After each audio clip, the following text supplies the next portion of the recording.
Hello, welcome again. In this video, we will continue the 7 steps of selling. This is the fifth step.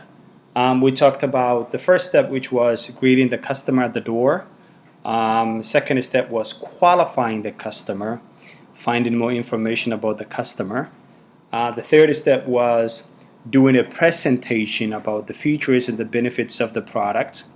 And the fourth one was handling concerns. If the customer had any objection, how do you overcome objections? So if you do all these 4 steps, then the fifth step will be closing the sale. How do you ask for the sale?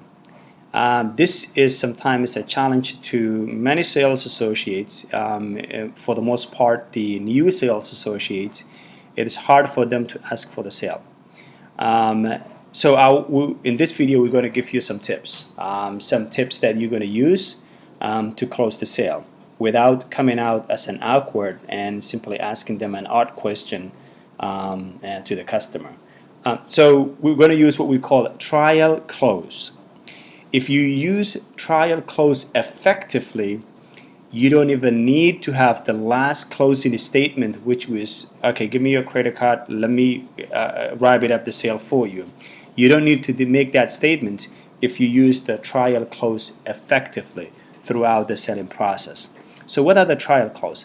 Trial close is asking some leading questions that will help you narrow it down the process and lead to a closing conclusion for the sale. Okay.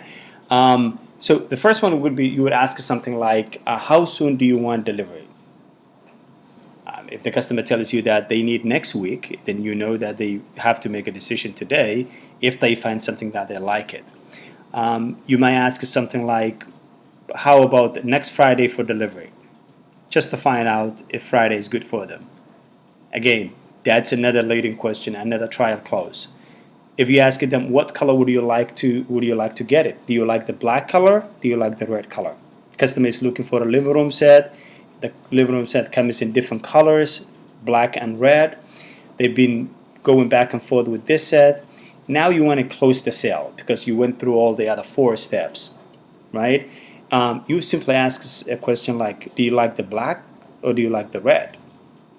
Okay, so that's the narrowing down the sale. It's a trial close. You would ask something like, if they're looking for a dining room set, you could simply say, do you want the table with 6 chairs or 8 chairs? Okay, if they say 8 chairs, how about the china that goes with this dining room table? And you narrow it down the process. You could also use the Bob Scott as a closing tool. If the customer is still looking around and they didn't maybe narrow it down to a specific set where you will be able to ask the color or the number of chairs that comes with the table, but they're still looking around and they showed some interest for multiple products, and you want to find out if they want to make a decision today or not. You can use this one, which is you're going to use the Bob's card as a closing tool. Simply asking something like, would you like to use the Bob's card, or do you want to use your own method of payment? When you ask that question, if they say, what is Bob's card? You will get the opportunity to explain the Bob's card one more time.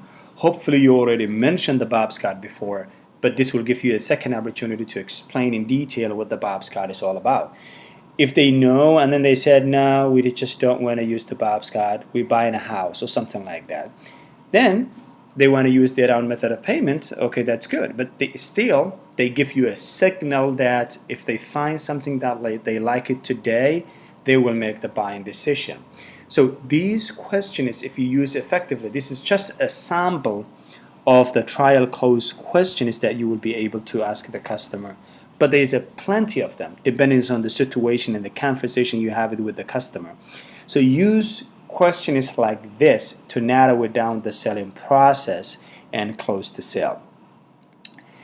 Management involvement is another step which will help you to close the sale. If the manager is always on the floor, they are helping the sales associates and customers to have the best experience. So engage the manager and get the manager involved in your selling process.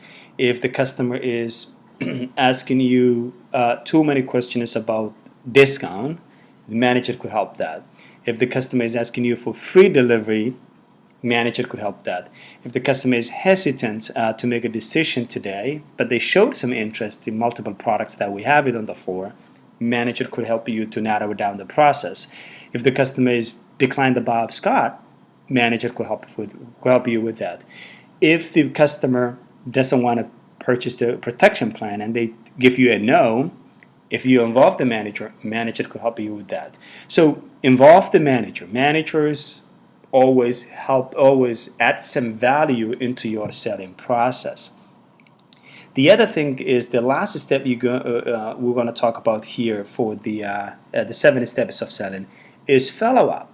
You follow up with your customer. For example, if you're working with a customer and they're buying a house, they did not close the house yet. They will be closing the house in 5 weeks, and they are pre-shopping right now. And you help the customer. They selected multiple products. You did a quotation for them.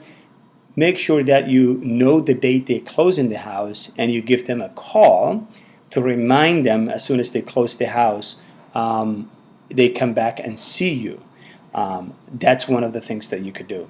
If the customer is just buying it for for their living room set, they want to change the product, or maybe they just want time to replace it and they want to go home and measure in the room.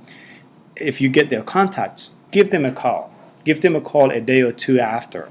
Okay, send them a thank you card. These follow-up, sending a thank you card, giving them a call a day or two after, helps you to build your clientele, and then you will have a lot of customers coming back and seeing you because of your follow-up. So it is the last step for the 7 steps of selling. Okay, thank you so much. Hopefully this helps you to get an idea of what the 7 steps of selling are, and doing it the Babs way. Thank you.